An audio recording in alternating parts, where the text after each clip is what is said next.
नमस्कार मंडळी, आज श्रावण सोमवार पहिला, त्यामुळे सर्व देव मी स्वच्छ पितांबरीने घासून घेतले.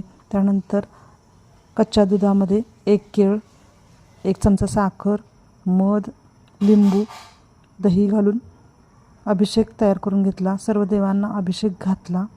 त्यानंतर सर्व देवांना कुंकुमार्चन करून घेतले. परत पिंडीलासुद्धा वेगळी अशी पूजा पिंडीची केली, अभिषेक घालून फुलं वाहिली पांढरी.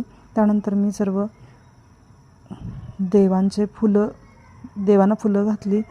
त्यानंतर बेल वाहिला, परत आरत्या लावल्या, कापूर लावला, सर्व देवांना आरती ओवाळली, फळं ठेवली होती, साखर दाखवली देवाला आणि पूजा झाली.